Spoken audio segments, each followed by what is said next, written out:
And welcome to the webinar Agri-footprint 3.0 and openLCA. My name is Elena Kukuna from Blonk Consultants, and I will be talking today about the Agri-footprint database, an agri-food database developed by Blonk Consultants, and the inclusion of this database in the LCA software openLCA, which is developed by Green Delta. Therefore, we are doing this presentation together with Franziska Müller from Green Delta. Hello, Franziska. Hello, Elena. Hello, everyone. Hi. So should we first briefly introduce ourselves? I can start. Sure. Yeah, good afternoon, everyone. Also from my side, I'm Franziska Müller from Green Delta. We are the developers of the openLCA software and of other sustainability assessment tools as well. And besides developing software and tools for LCA, we are also quite active in the database development, for example, in the area of social LCA. And I have been working for Green Delta for a few years now. I'm mainly involved in projects related to LCA, for example, in the PEF, in the product environmental footprint context. Yeah, but I also give trainings for LCA and for openLCA. And I'm happy to introduce Agri-footprint database in openLCA later. Yeah. Okay, great. Thank you. Myself, I'm a consultant at Blonk Consultants for about 2.5 years. During this period of time, I have been working on several carbon footprint and LCA related studies for the industry and for organizations. With a group of colleagues, we are also constantly working on improving and expanding the Agri-footprint database, which is a product that we are selling. I will be talking about Agri-footprint during this presentation. And later on, I will have the chance to say a little bit more about Blonk Consultants.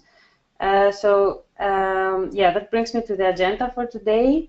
As I said, I will first start with some information about Agri-footprint and its latest release. And later on, I will pass it over to Franziska to tell us more about openLCA and the implementation of Agri-footprint in openLCA. In the end, there will be a wrap-up session and some space for questions. So, please feel free to provide your questions in the question box, and we will answer them in the end of this webinar. So an introduction on the Agri-footprint database. Agri-footprint is a high-quality and comprehensive life cycle inventory database focused on the agriculture and food sector. It was first released in 2014 and had been developing and expanding since that time. So the latest release of Agri-footprint version 3 will be available for openLCA users in the coming days. And yeah, we're very happy for this collaboration and for making Agri-footprint available to more users. And you will get an email when Agri-footprint will be actually available on the Nexus, which is the web shop of openLCA. Here is the team of developers behind the database. We are currently 7 people behind the Agri-footprint development.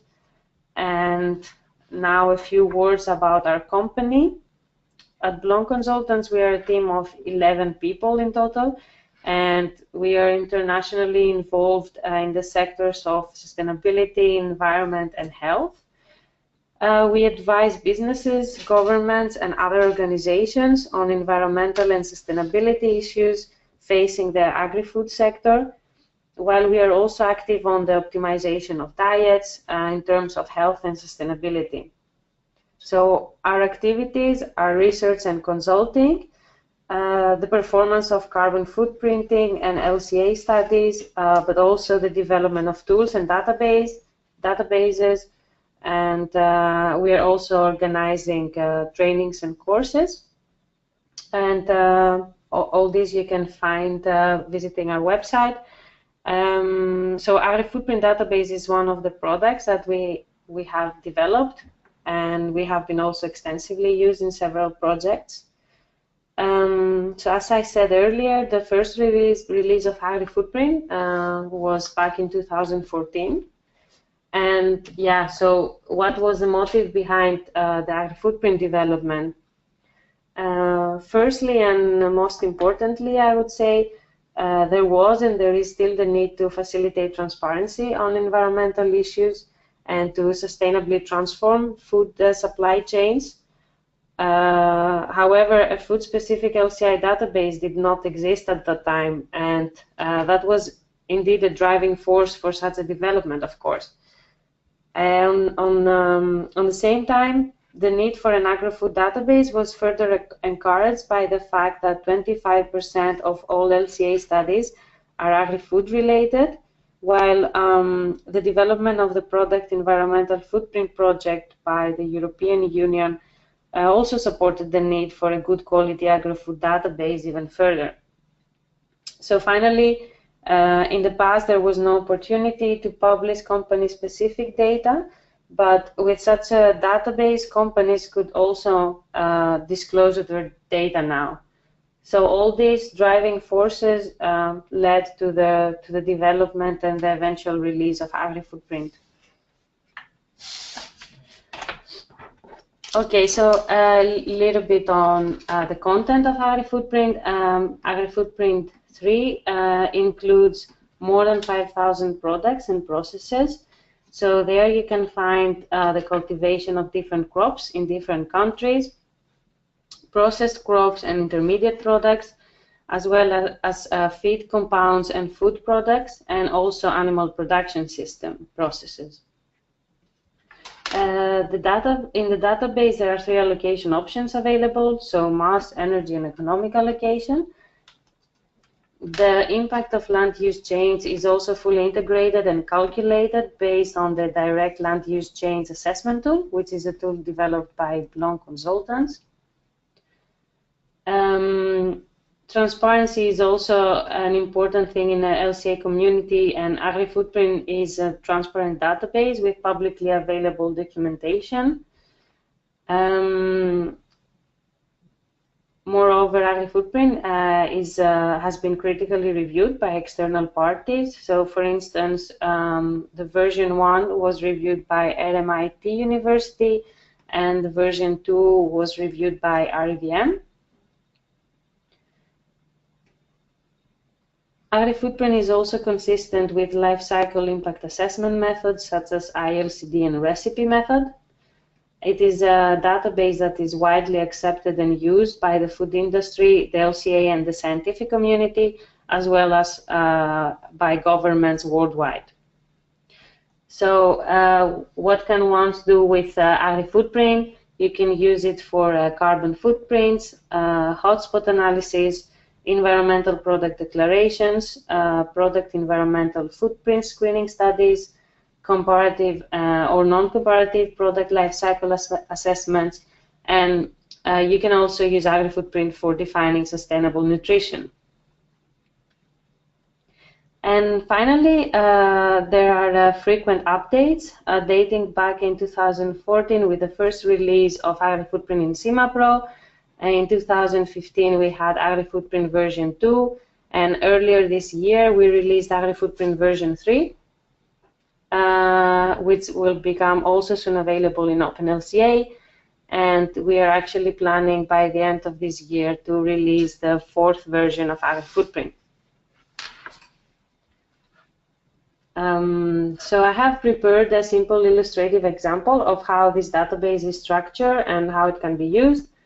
I will use a simple example of wheat. So in Agri-footprint, you can find a complete inventory of the cultivation of crops, in this case wheat, for different countries. Principally, the main producing countries are included. And so cultivation yields wheat grain and wheat straw. So wheat straw may have applications on animal bedding or can be used as a building material in straw bale constructions, while wheat grain has to go through a milling process where wheat flour, wheat middlings, wheat bran, and wheat germ are produced. And from then on, wheat flour can have several applications in like bakery products, soups, and meat replacer products, while the rest of the milling byproducts have mainly animal feed applications.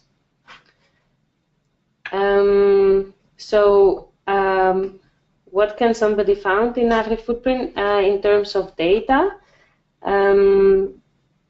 In Agri-footprint, the production systems are modeled from cradle to gate, such as the example I just demonstrated.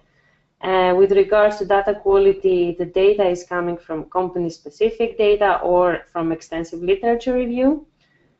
So in the cultivation process, we consider the seed production for sowing the seeds, the main machinery and infrastructure required, the energy consumption, and the use of water. The inventory also includes the production and application of manure, as well as the production and application of fertilizers and pesticides. The dataset also includes transportation modes and emissions due to logistics, while the land occupation and the impact due to land use change is also included in the inventory. And finally, we are also including the pre-treatment and processing of crops into other valuable intermediate or final marketable products.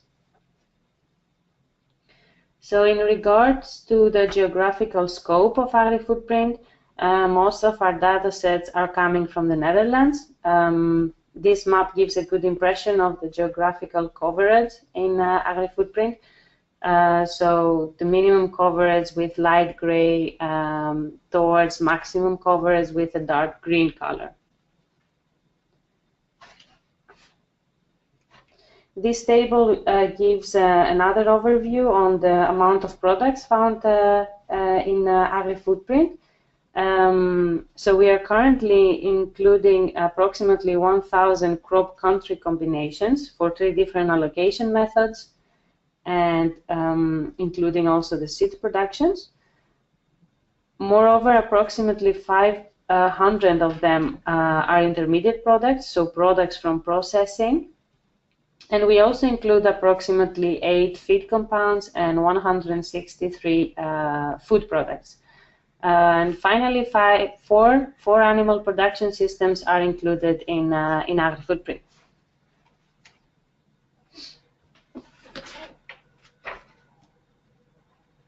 Okay, now a few words about the direct land use change assessment tool that I mentioned earlier. This tool is a worksheet that calculates the greenhouse gas emissions due to the land use change. The calculations use background statistic data from FAO, and they make use of the IPCC guidelines 2006 for national greenhouse gas inventories. And this tool is in line also with the past 2051 protocol. And as a tool, it offers 3 basic functionalities. So the greenhouse gas emissions are calculated for 3 different cases. You can see them on the bottom of the screen. So for country and land use unknown, for country known and land use unknown, and for country and land use known. So I have included also a link to this tool, and you can learn more about it by visiting this link online. Now, some recent examples of Agri-footprint applications are the Agrifirm sustainability labels, the Global Feed Lifecycle Initiative, the Product Environmental Footprint, the PEF, and various scientific references. So looking at some examples together, Agrifirm is a leading Dutch feed company and has introduced some sustainability labels to give stakeholders information on the sustainability performance of new feed products. So Agrifirm basically use Agri-footprint in their protocol for preparing these sustainability labels, which are fully integrated across Agrifirm's activities. So when a new product or a feed concept is launched within the company, a fact sheet with on the 5 sustainability labels is also produced. So yeah, I think that's a nice example and pragmatic. Another example of the Global Feed Lifecycle Institute, the GFLI. So GFLI is a global initiative to bring major feed organizations together in order to develop a freely and publicly available feed LCA database and tool. The goal is to provide LCI and LCA of feed ingredients to the LCA community, to tool developers and business experts. So within this institute, data is generated with the Agri-footprint framework and by making use of the Agri-footprint development tools and background data. So eventually, this data will become also available in Agri-footprint. Again, if you want to know more about this initiative, you can visit the link that I have included here.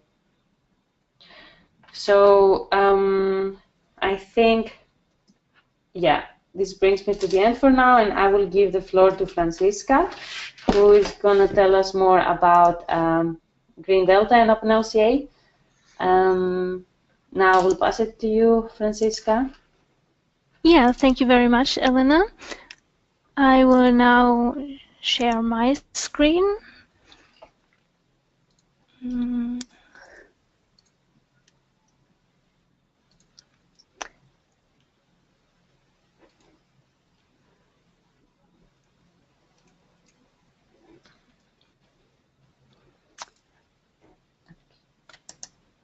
All right. I hope you can see my screen. Can you give me a very short feedback, please?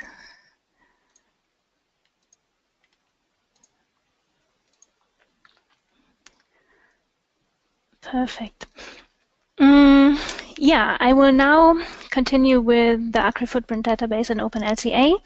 And for those of you who are not familiar with openLCA yet, I will give a very short introduction to the software.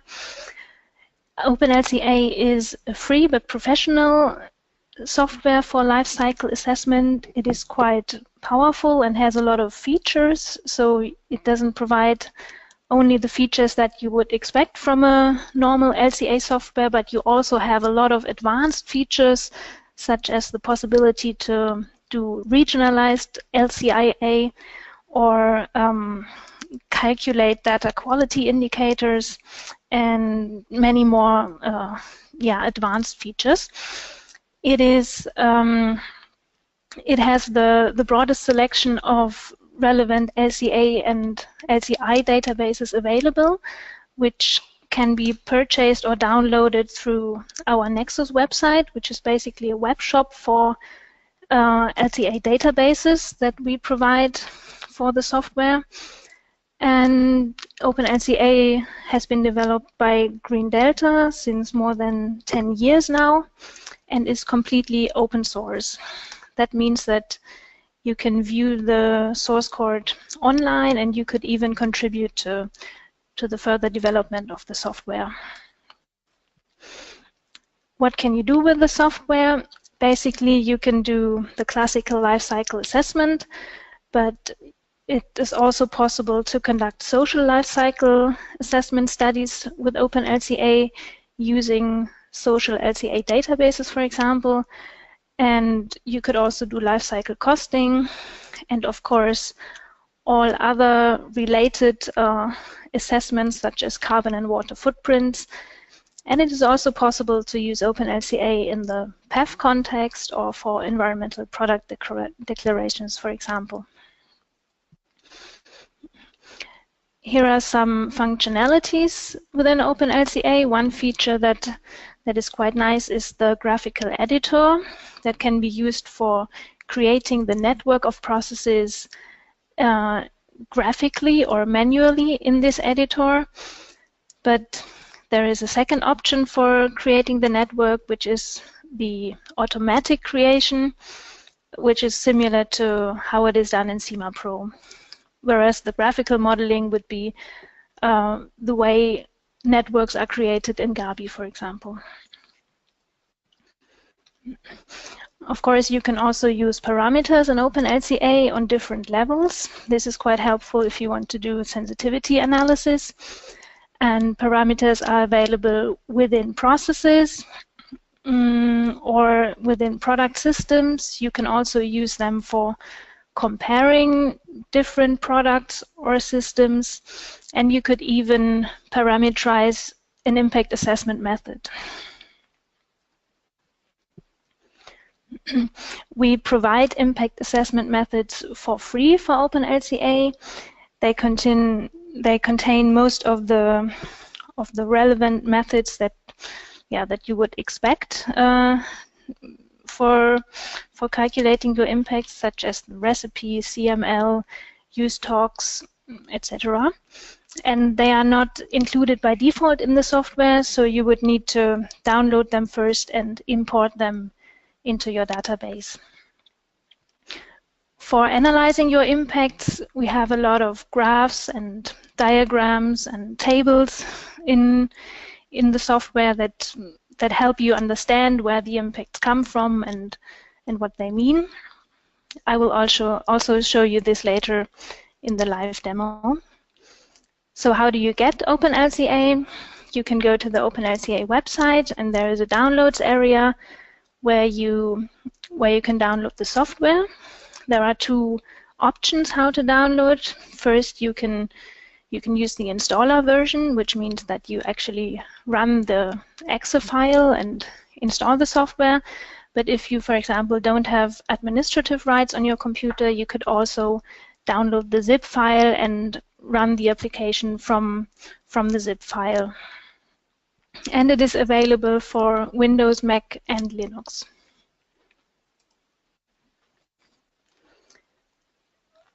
So if you have downloaded openLCA, you can use existing databases such as Agri-footprint, for example, and import them into openLCA. How would you do that?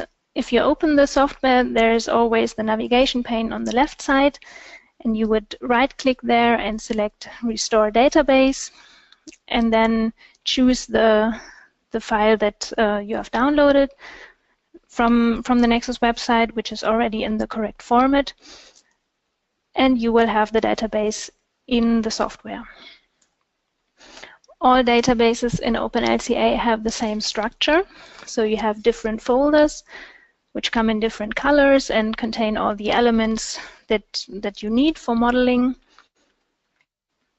And in Agri-footprint, for example, you have the purple folder with all the processes, and you have the subfolder for the agricultural processes, which is, let's say, the heart of the database, where you have all the relevant processes that you want to work with. This brings me to the live demo, so I will stop the presentation here and open the software. This is how openLCA looks like when you open it.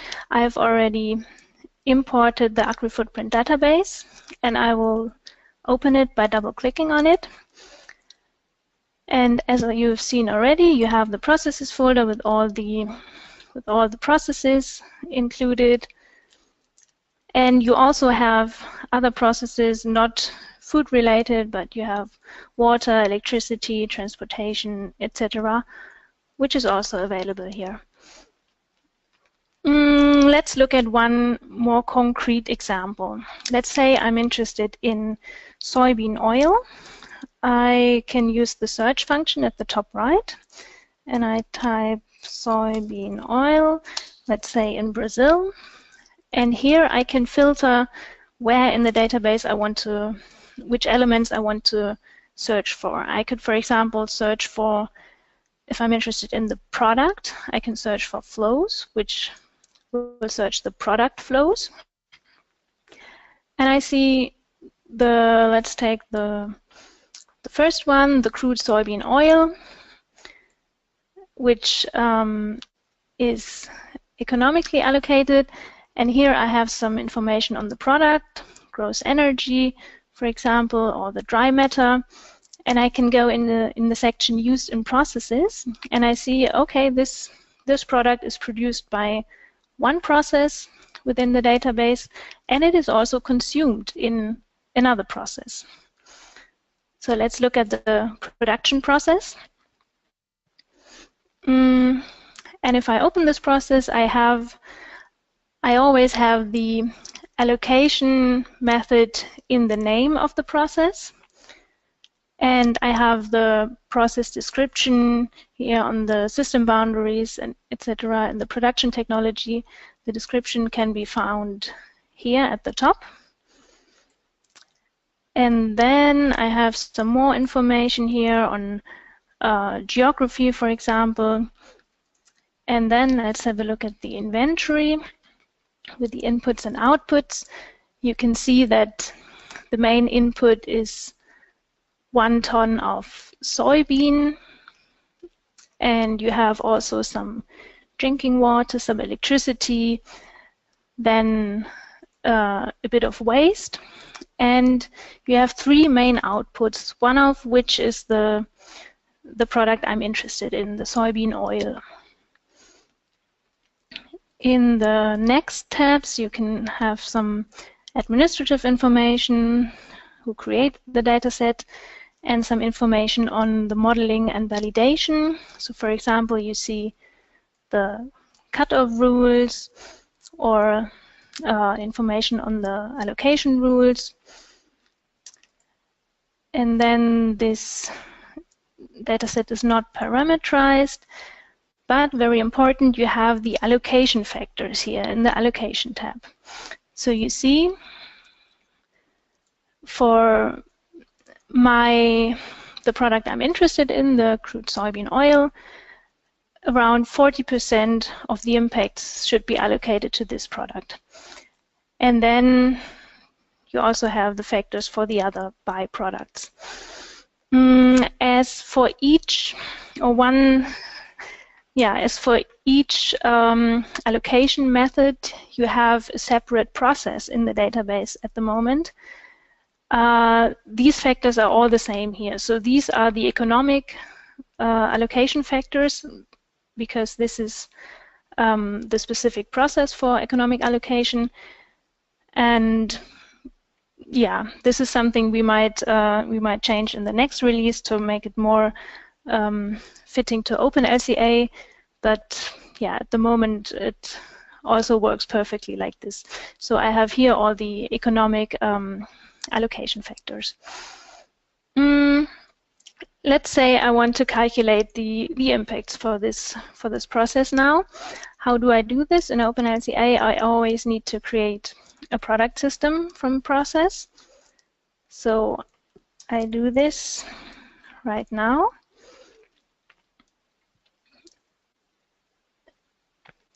And here I have my product system. I can check in the model graph how it looks like, how many connections I have. I could, if I wanted to, I could delete some connections or add new connections here. I have a statistics tab where I can see how big my system actually is. I can see I have 127 processes in total. The graph is connected and can be calculated. So if I wanted to, I could, for example, expand all processes to get a better view of how my system actually looks like. So here you get an idea of all the processes involved. You can zoom in and out. Okay, and now for the calculation. First of all, you will need to set your functional unit. How much product do you want to calculate for? In this case, it says 190 kilograms here. That's fine, but I can also change it. And as I have several output products, I could also, for example, calculate one of the other output products here and choose this in this section under product. But I will stick with the soybean oil. and then I click on Calculate. And of course, I need to select the impact assessment method. I have prepared I have already imported the methods here. This usually takes a few minutes, so I have prepared this already. And these are all the methods that we have available in openLCA at the moment. So I just choose one of them for now. And very important, I need to define an allocation method, or I need to tell the software that allocation should be applied. Otherwise, if I choose none, 100% of the impacts will be allocated to that product. So I can, in this case, I can choose any of them. I don't need normalization now. And I calculate the analysis.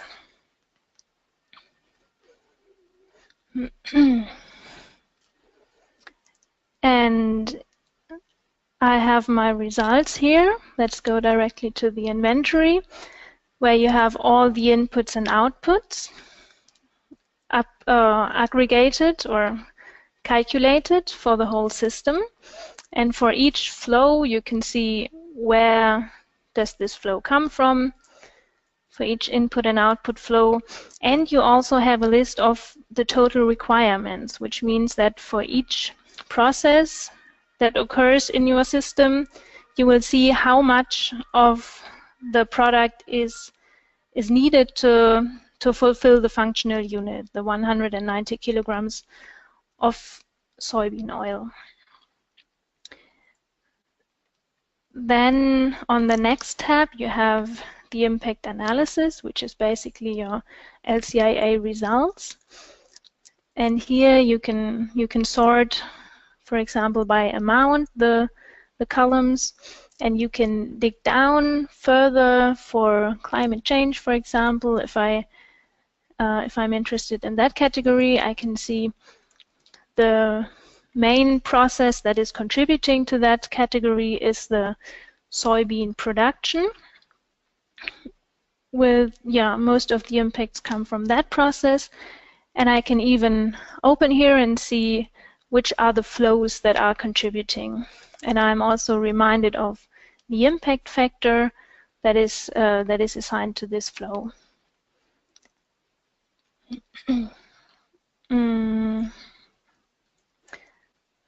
We can also find similar kind of information in the contribution tree, for example. If I again look at climate change, I can see a similar result. So this is a tree view. My last process, the crude soybean oil production, means a 100% impact. And then from the supply chain, you can see that almost, 98% comes from the soybean production, whereas all the other inputs, they don't have a major impact. And here again, as this is a market mix, it has the soybean production plus some transportation processes. You can see again, transportation does not play a major role, but rather the soybean production itself. There are some more tabs in the results analysis. For example, grouping. This is quite nice if you're interested in, for example, all the accumulated impacts from one life cycle stage, or from only electricity production, or only transportation. So I will show you how you can do this here. I could create a new group and call it transportation. And then I will select all the transportation flows, all the flows related to that group. Oops. And I will move them to the transportation folder. And then in the results section, I can look at one impact category, for example, and I see the all impacts related to those processes compared to the total. So you can see that all transportation activities in my whole system, they do not play a major role here. We can also have a look at locations, which means looking at the locations where the impacts are originated. If I again look at the climate change impact category, I can see that most of the impacts actually are originated in Brazil. This makes sense because I've chosen the soybean production happening in Brazil, but I also have some European impacts that, yeah, are basically some, well, what is this? Electricity production and some other products that are produced in Europe. But the main impact is originated in Brazil.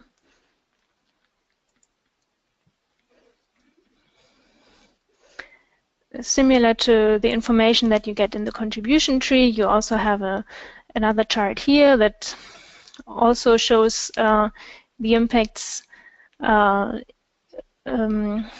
in kind of a tree view. So in the middle you have a 100% impact, and then if you go further out you have all the other impacts from the different supply chains.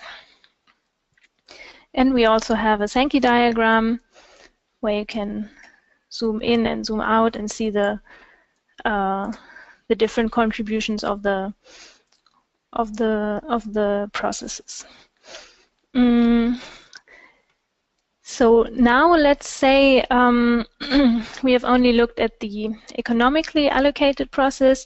Now let's say I want to compare two products, one that was economically allocated and one that was allocated by mass. So I would again search for this process, soybean oil production in Brazil. And this time I'm choosing the mass allocation. And I again create a product system because otherwise I cannot calculate. And the comparison in openLCA always works with a project. So I will create a new project here by right-clicking on the projects folder. And I give it a name.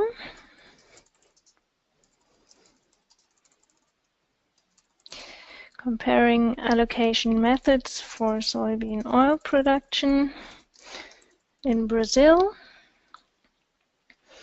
And then in the projects editor, I will first of all need to include both the product systems.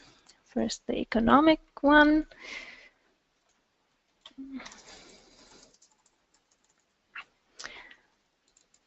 And then mass allocation. And I have to make sure the functional unit is the same, so I'm comparing actually the same things. And as before, I need to set the allocation method. So I need to tell the software that allocation should be done. And I will need to choose an impact assessment method. In this case, I will take the first one again, the CML method. I don't need to include all indicators, but I will just take those two. And I calculate by clicking on report. And what I get is a report where at the bottom you can very well see the different results. So of course the share is the same because the allocation factors are the same for each impact category. That's why I don't need to look at all of them. Yeah, and this actually simply reflects the allocation factors. If I go back, for example, in the economically allocated process, which is this one, I can check in the allocation tab, and I see that around 40% of the impacts are allocated to my product. And in the mass allocation process, I will see that it is around 20% only, so half of it. And this is also what you can see here. Around half of, yeah, the impacts go down by around 50%. Let's have a look at one more example. I will close all of these windows and start again by, now I'm interested in two different ways of producing a product. Let's say, let's take the broad bean production, one in Italy. Now, again, for example, the economically allocated, and I want to compare this product, the broad bean that is produced in Italy, with a bean that is produced in Germany. I choose, of course, the same allocation method, and the production pattern is a bit different, which I will also see in the results then. So for the comparison, I first need to create product systems. One for Italy and one for Germany. And then again, I will create a new project for comparing the products.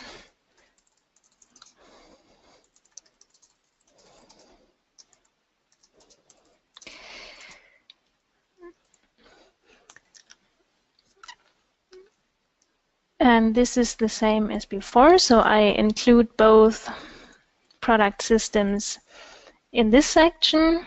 This is for Germany, and then the other one for Italy. And I choose allocation. And here I have to check that I'm comparing the same thing. So I can just say I want to compare 1 kilo to 1 kilo. And then I want to show you one more thing.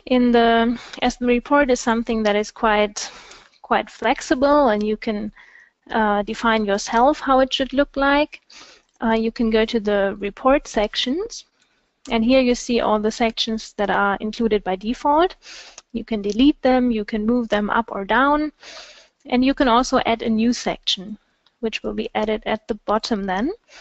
And you have the list of components here from which you can choose one. For example, the relative LCA results. So now I included this new section here, and I go back to the project setup, choose the LCA method, and if I now calculate the results, the comparison, I will have this new element at the bottom here. So again, you have the charts with a direct comparison, and you also have this new chart that was added.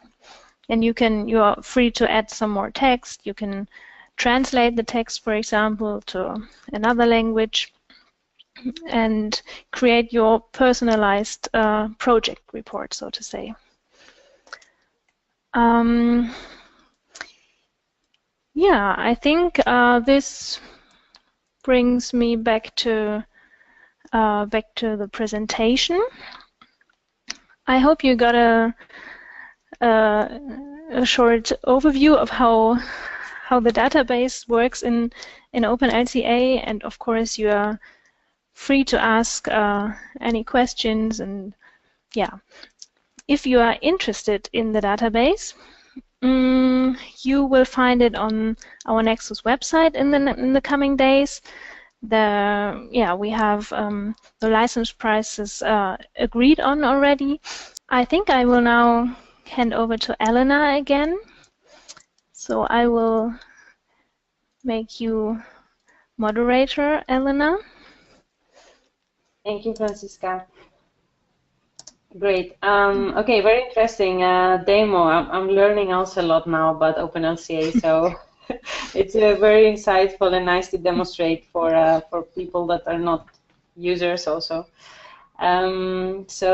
Okay, I think we are reaching the wrap-up session, and at this point I would like to inform you that here at Blonk Consultants we are working on several nice products and tools related to Agri-footprint, which ones you can find visiting our website on the link here on this slide.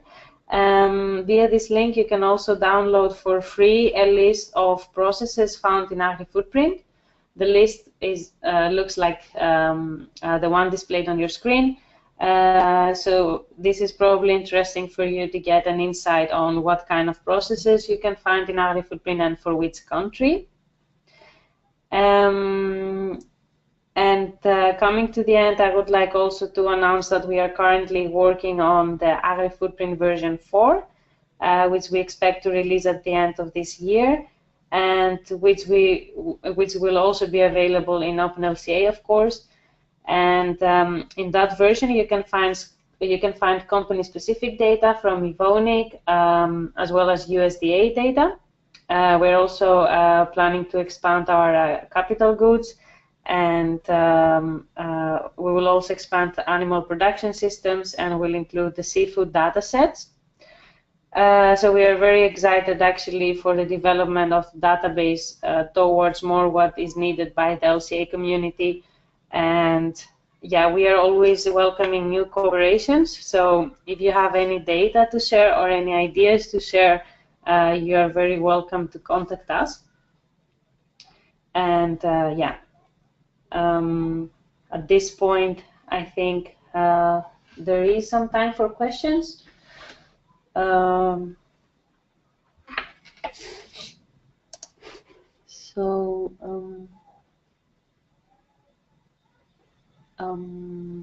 is a question, I think. I'm trying to read it. Give me a second. There is a question from Juan David. Can you expand a little bit about differences with other databases such as EcoEvent? So yeah, Agri-footprint is of course an LCA food database. So is consisted basically of almost entirely, I would say, from unit processes. So you can basically see the inventory, how a process is inventoried, and it's all LCA food related, and we are also using some background data sets from ELCD. This is mainly for energy and wastewater treatment flows, and those are system processes. So like yeah, these two differences are immediately popping up on my mind. So the one is that Agri-footprint is an LCA food database, and that is consisted of unit processes. And of course, the methodology of modeling in Agri-footprint is quite different from EcoEvent. You can find our methodology online.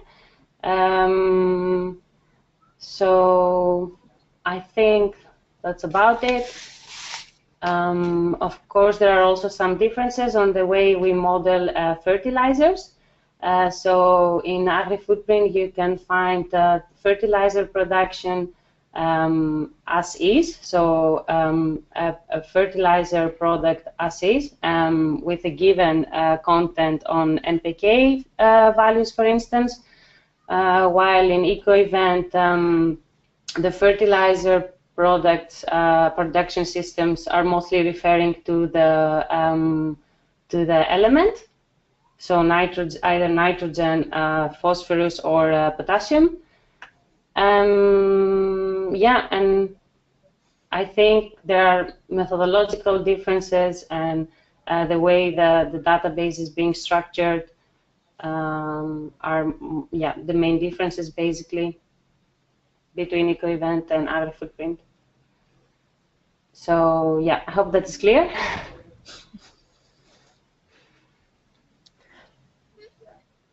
Maybe one more comment from my side. Something that that you've probably seen as well is that the Agri-footprint is not pre-allocated database. So in EcoInvent, you would always have processes with only one output product, because they, for multi-output, multifunctional products, processes, they have split the processes in the number of output products. Yeah. So yeah, that's also one difference, I would say. No, that's a very good point, Franziska. Thank you. Yeah, indeed, in Agri-footprint, we have a lot of multi-output products where you can see the allocation factor of each of the co-product in a co-production system, while in EcoInvent, there is a pre-allocation taking place indeed. Yeah. Mm-hmm. Thank you for this addition. Is there any other question?